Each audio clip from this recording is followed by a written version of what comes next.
Welcome to Small Child Productions. My name is Neil, and today we are going into the issues of social media and how it affects a movement.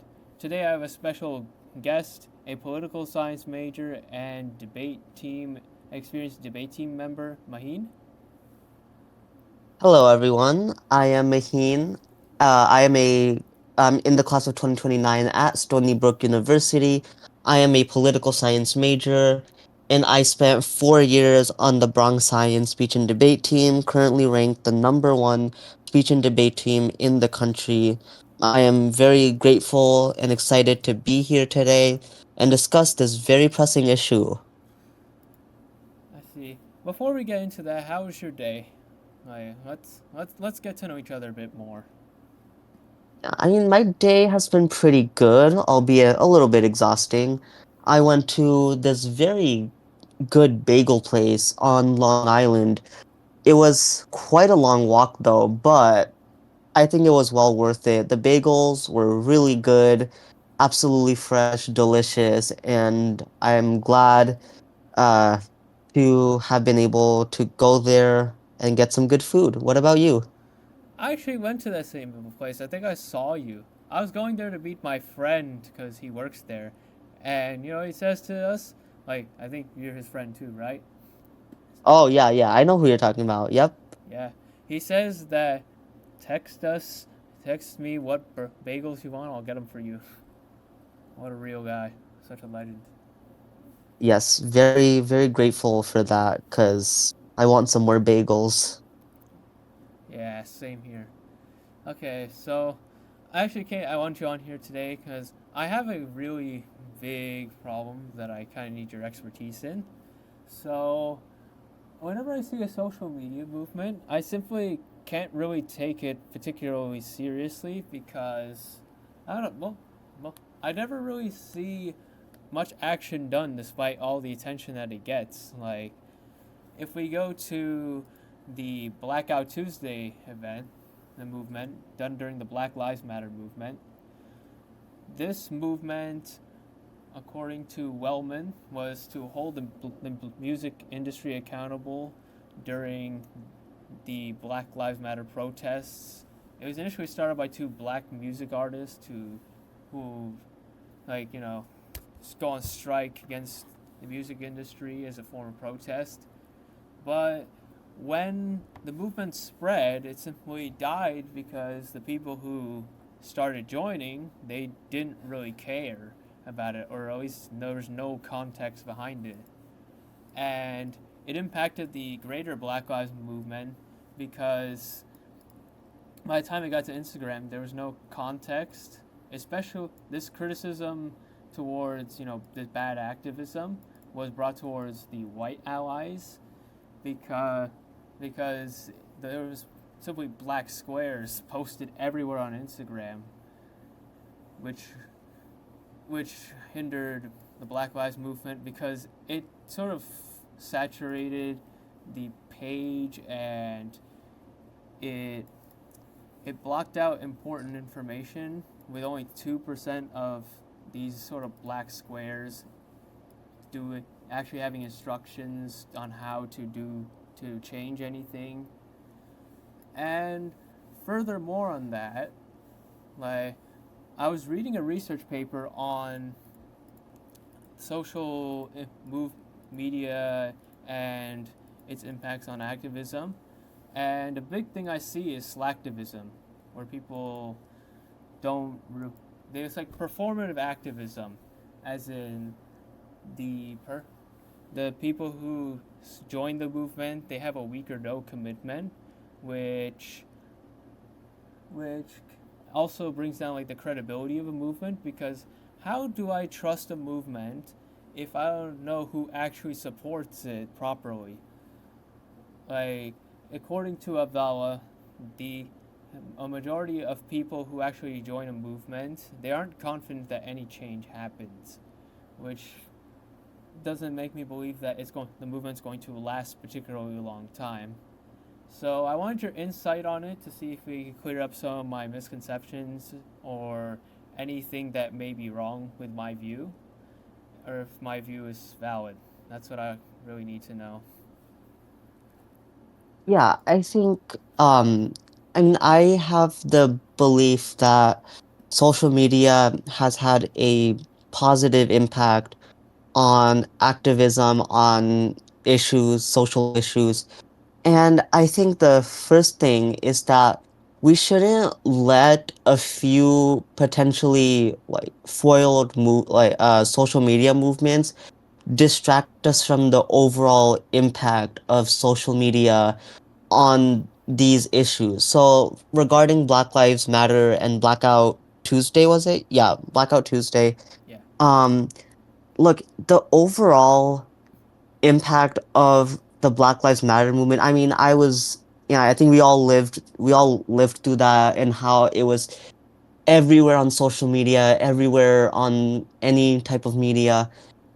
I think you have to look at the overall movement. So, following the murder of George Floyd, by the officer Derek Chauvin, yes, there were a lot of protests. I mean, we had, I think, millions of Americans on the streets, voicing their anger and their frustration at the injustice of our policing system.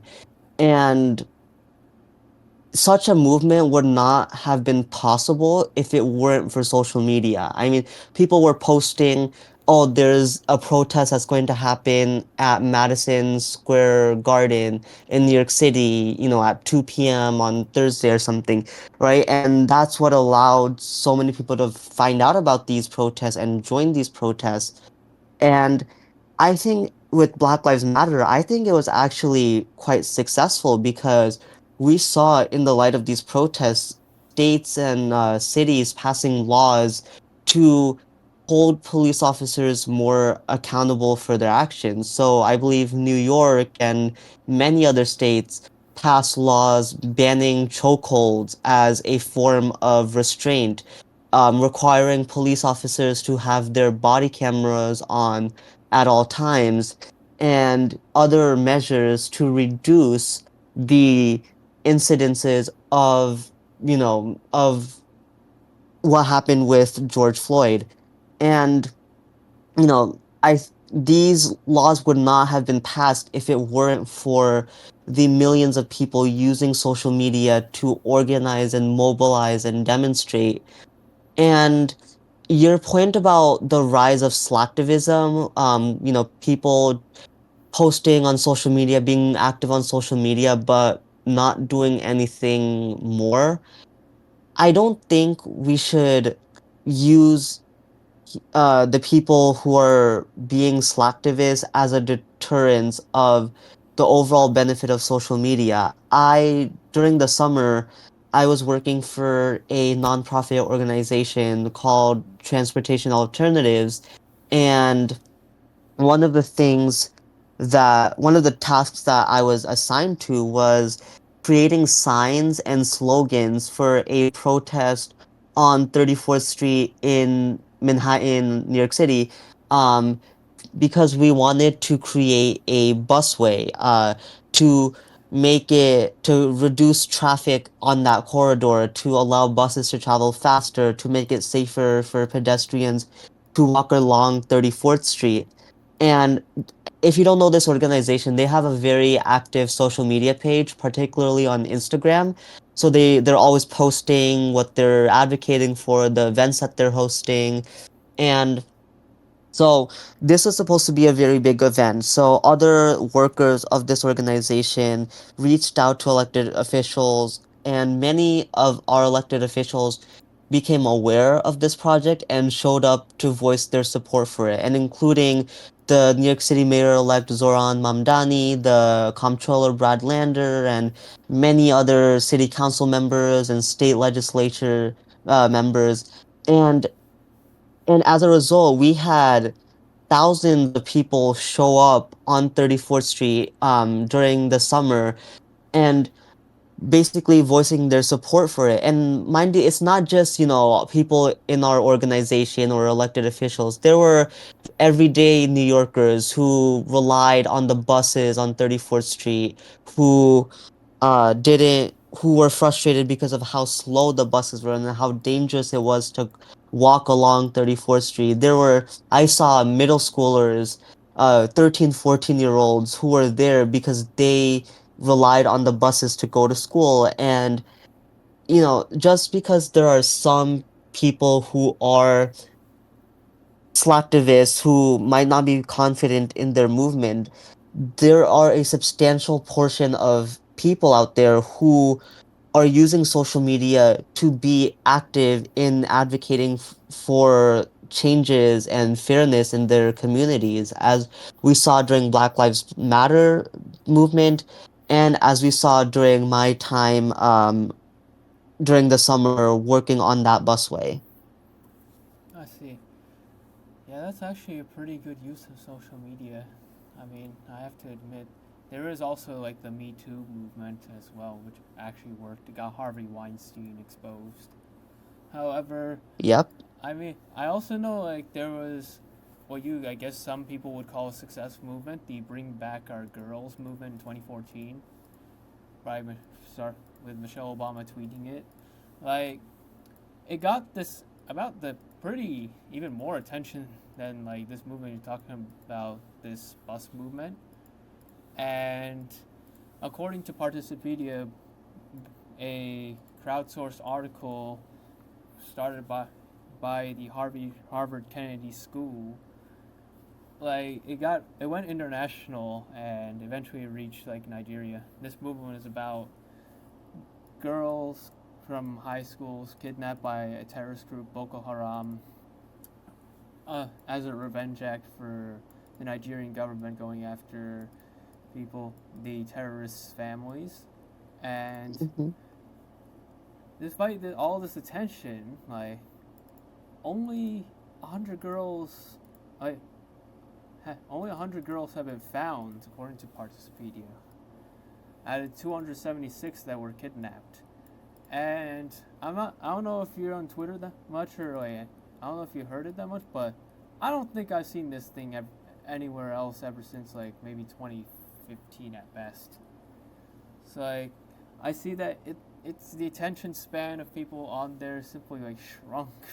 Like, even this movement as serious as this is like going to waste. And furthermore, like it's very easy to spread, misinformation because social media and its very fast sort of spread of information that you cite as a good thing that comes out of it. As according to Philip, according to Chase, there's such thing as like social noise, which is kind of how a message is distorted through a like initial message, and as it goes through, it's like a game of telephone. The message gets blurred and eventually becomes something else. So like I can see that being like a big problem, and with like social media if it's going to be the main ground for a movement. And lastly, it's actually a very personal thing that I find it's on social media now, but it hasn't got the attention it's deserved. It's actually about how North Korean prison and like the regime itself. So came from a book about a former prisoner in Camp 14. The book is called Escape from Camp 14 by Shin Dong Hyuk, and the book tells of his life in a North Korean prison camp, his escape, and how he got integrated into society in South Korea. So I think I'll give you some of the details of it.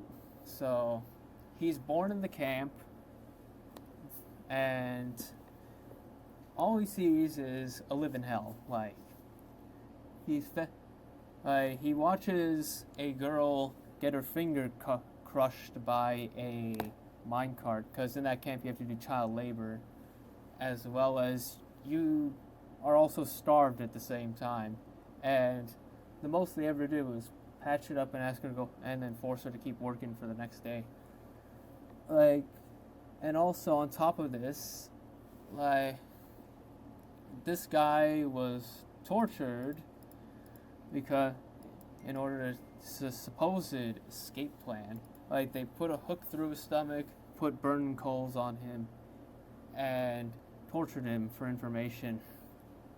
Furthermore, he had to watch his mother and brother get shot, like right in front of his eyes, as an execution, as someone snitched on their escape plan. And eventually, the only reason he escapes is because someone's knowledgeable about the outside world. And also, it's pretty easy to bribe guards at this time due to the Great Famine of the 1990s in North Korea. And I feel like the problems there haven't been solved, especially even with the sanctions that were put on North Korea. It's actually a case in 2017 that really makes me mad because this is on social media and yet there's no action. Started from nothing. Like, I will simply play you the audio, it is tragic. 21-year-old Otto Warmbier is behind bars in North Korea, sentenced to 15 years in a North Korean prison with hard labor.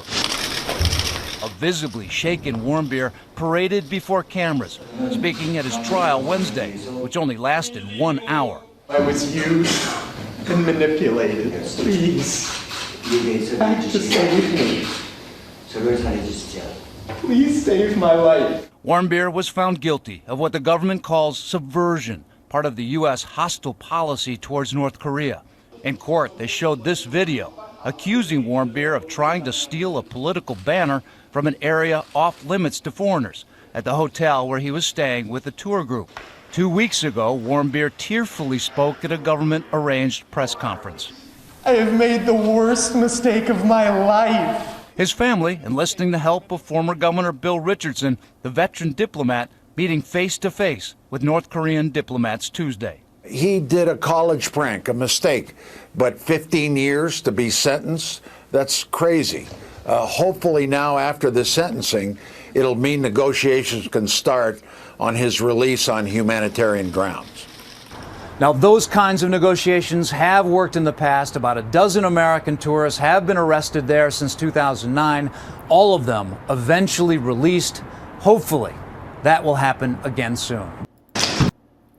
Now, that audio came from ABC News, and I will tell you, after 16 months, they brought him back, and he was in a coma. His family took him off life support after a few weeks. And this is on YouTube. This is on ABC News, and yet no one gives this attention. This is on a very accessible website, and yet nothing has happened. I can see social media, it hasn't brought attention to the right causes, like some of the even more pressing ones. I would like to get some insight on it from you. I hate to break character, but I could not hear the audio. Oh my god. That was absolutely heartbreaking to watch for sure, and I I think this serves as a reminder of the absolutely repressive regime that is North Korea, and um and I hope that uh he and his family rest in peace, because this was absolutely unacceptable. Um, but I guess just to address your points, so I want to just quickly go back to the Bring Back Our Girls movement in Nigeria, where I believe it was 276 high school girls who were kidnapped by the terrorist group Boko Haram. Um, and again, yeah, this was, absolutely unacceptable and absolutely tragic. But I would like to just put a positive spin on the social media movement, Bring Back Our Girls, because of those 276, I believe you said it was about 100 who were eventually released, Well, yeah, the and 100 that were found. Like 100 that were the found. the rest of them are God knows where. So 100 of them, they were found alive. Well, yeah, yeah, Okay, yeah, specifically 98, but we'll say 100 for it was 98 okay, perfect. specifically. Okay, so 98 of these girls were found and eventually released and brought back to brought back to their families and back to society. And I think that in order for a social media movement to be successful, I don't think that it has to be 100%, like 100% of the people brought back, because I mean, consider this, because of Bring Back Our Girls, 98 girls today are back with their families, are back to everyday life. That is still, in my opinion, a success, because 98 girls are no longer being tortured and abused by this terrorist organization. And if anyone were one of those girls, I think they'd be extremely grateful for the Bring Back Our Girls movement, because of the attention that it got from former First Lady Michelle Obama and many influential people in Nigeria and the people of Nigeria and the US and other countries. They came together and pretty much pressured the Nigerian government and other international organizations to put more strict laws on these kidnappings and these terrorist groups, and accelerate efforts to find them. So I think in that regard, it's been a remarkable success. Now, ideally, I would love all of the girls to be found and released, and the ones who may tragically, may have lost their lives in captivity. I hope that they are found, and I hope that they, you know, are that they are found, and that their families are, made aware and are given, the support that they need to go through such a tragedy. But I think, the 98 girls being found, I think that would not have happened, certainly not as fast, and maybe not as many would be released if it weren't for social media. As for this tragic case in North Korea, I think that, At least two. You're missing or Kim Dong Hyuk because yeah, this has clearly sanctions haven't stopped them. So I think so, and I'm surprised that there's not really been much more action done because if sanctions haven't stopped them, which they keep putting them, they keep putting on North Korea, and this happened, and so far nothing's really happened other than bringing his body back and maybe a bit of public shame, but nothing more, which clearly has not stopped North Korea. Like, I don't see how social media can really help was really successful in this regard. And further on the Bring Our Girls Back, like, what is that, 30 to 40% of the girls found? That's still a fail. You still got work to do, and like, I haven't seen anyone talking about it since. So, like, I don't think it's successful because, one, there's still work to be done. And two, people are simply no longer interested in it. So it's objectively failed in two ways. yeah, I understand your point, but I want to to the two cases in North Korea. I think that, look, North Korea is a unique case because of how repressive and authoritarian the regime is. There is no access to any type of social media platform in the country. There is no access to any form of internet other than what the government approves people to watch, right? There is no Google, there's no Instagram, there's no Twitter, there's no YouTube. And one of the things that social media relies on is the people in that country to speak out against the atrocities of their government. So the reason that there was some success in Nigeria was because people there have access to these social media platforms, and a lot of people there use that power to push for the release of the 98 girls. But in North Korea, they don't know. People there don't even know what social media is. They don't know what Instagram is. They don't know what YouTube is or what Twitter is.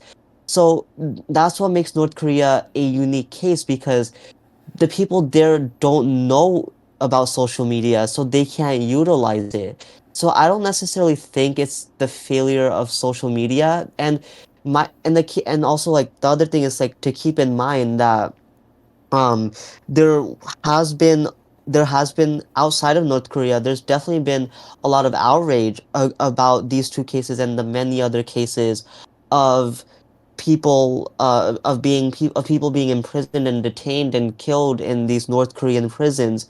But according to that ABC video, I believe they said it was 12 Americans who have been arrested and detained in North Korea since 2009 or something like that. Um, and because in my opinion, because of the pressure that social media has placed on these people, according to ABC News, all 12 of those prisoners have been released because the U.S. government was pressured to pressure the North Korean government and reach a deal to release those prisoners. Wait, which So ones? I believe at the end of the ABC video, they said that since 2009, 12 Americans have been arrested and imprisoned in North Korea, and all 12 of those eventually were released, because the US government struck a deal with North Korea to release them. So I think social media played a big role in that. Yeah. Unfortunately, it it was too late with Auto. these particular, yeah, with the case of Otto. But I think the broader picture shows that social media does play indeed actually play a role in getting our people out of the prisons of these repressive regimes. And I think, again, with North Korea, um it's a very unique case because the people there can't utilize social media to push their government to change, because they don't know what social media is. They have zero access to it.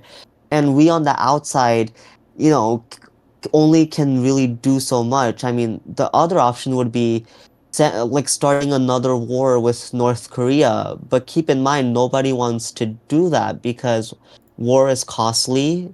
You know, soldiers will lose their lives, civilians will lose their lives, and also North Korea has nuclear weapons, and I think that's a major deterrence that a lot of these countries don't want to, start a direct conflict with them for that reason. So North Korea is just a very unique example where social media just isn't accessible. And I don't think that's necessarily the fault of social media, because social media can't go into North Korea unless the government allows it to. It's not really Um, that. It's like because the video of his trial, at least, is on YouTube, and I think you've heard it, right? I You can have. see he was clearly in some sort of state. Like, I can play it again if you really need me to, but I think. No, keep going. like this guy, like it's on YouTube. You can see the brutality, and yet I've not heard people talking about it like at all. I don't see it anywhere. Like that's what I'm Uh, surprised about. And furthermore, Shin Dong Hyuk's case, I still don't see people talking about that one either. I really don't see it. if you could point me to some places where they do, then I'll be glad to read them.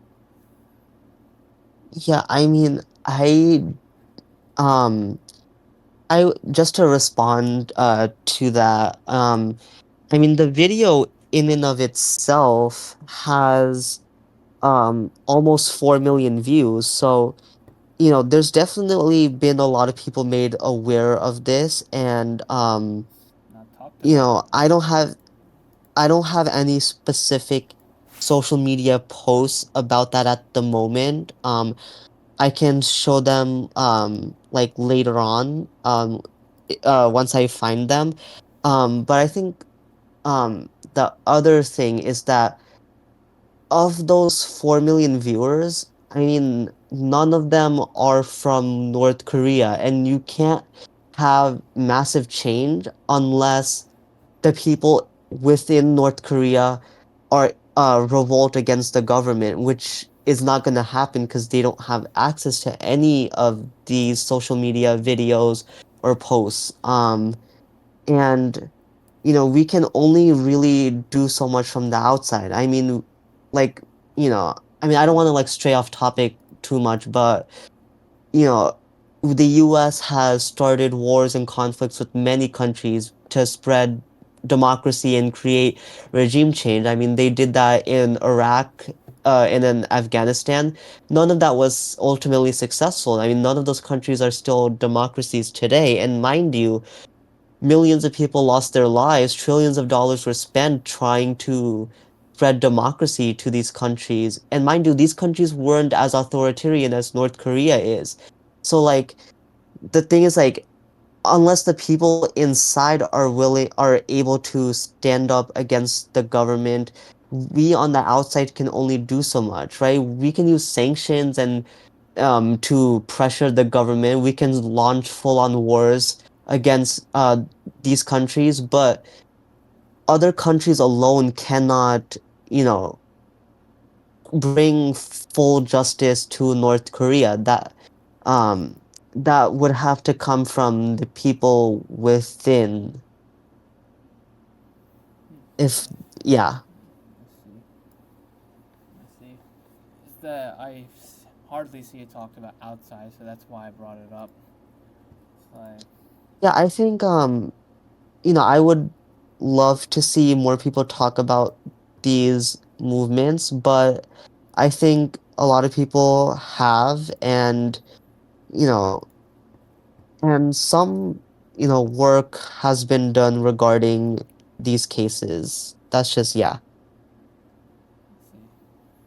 It's true. Well, I mean, thank you for your time today. I mean, this is actually pretty.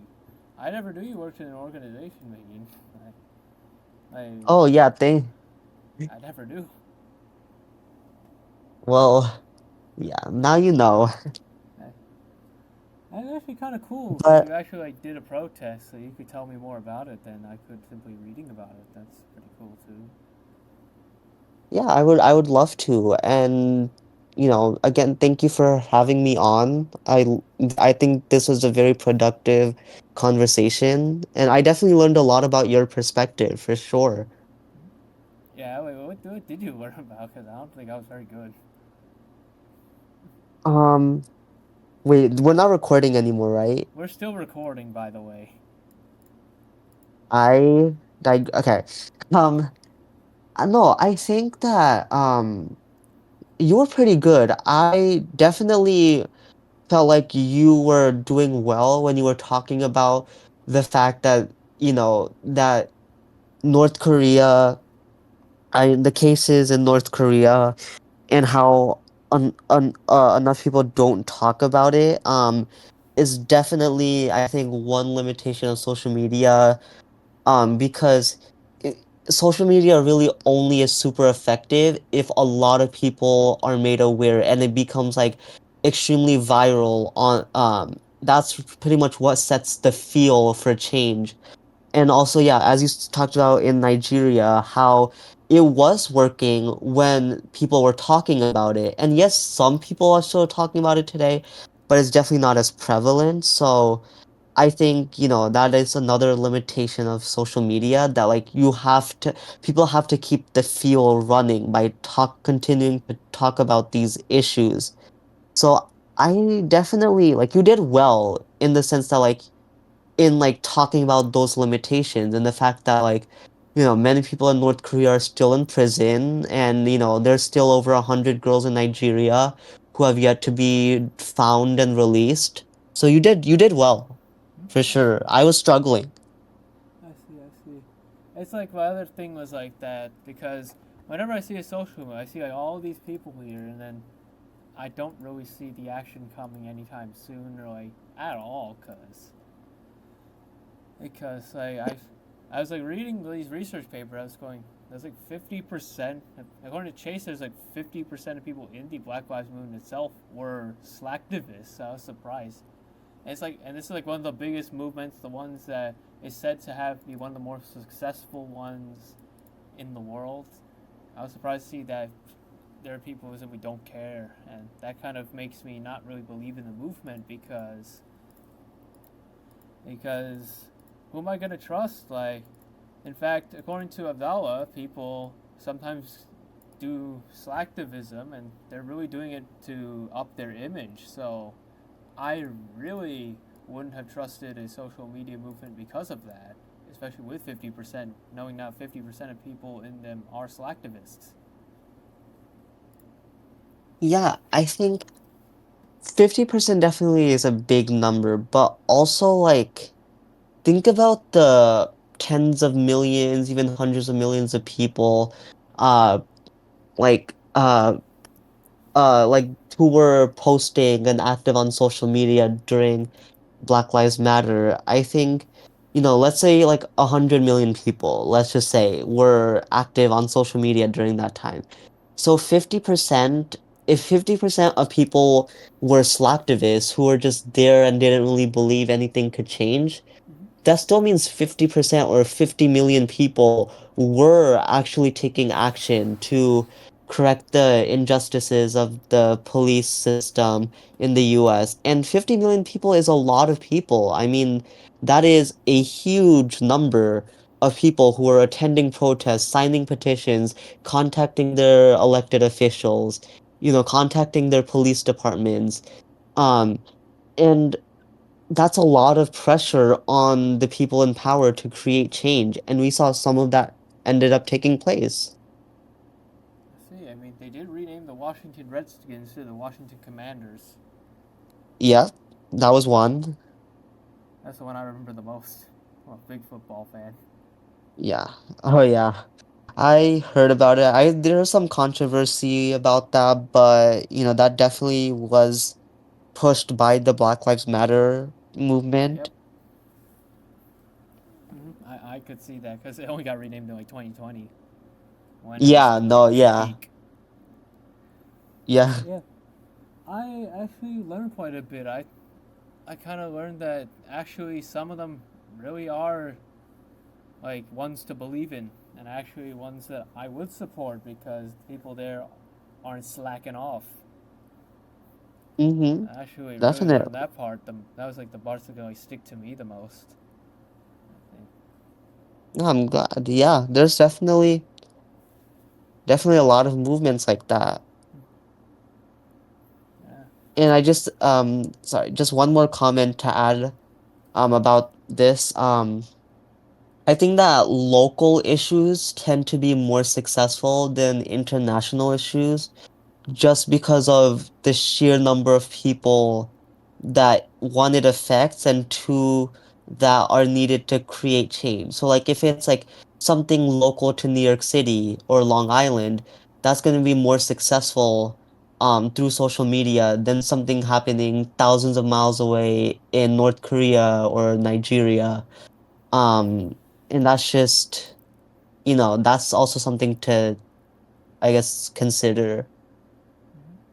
I see. Well, thank you for your time today. Yeah, it was pretty good today, our conversation. Thank you for having me on. I enjoyed this conversation. Yeah. I hope to see you some other time. Maybe we can go play football together some point. Yeah, that would be fun. Yeah, I would enjoy it too. All right, take care. Take care.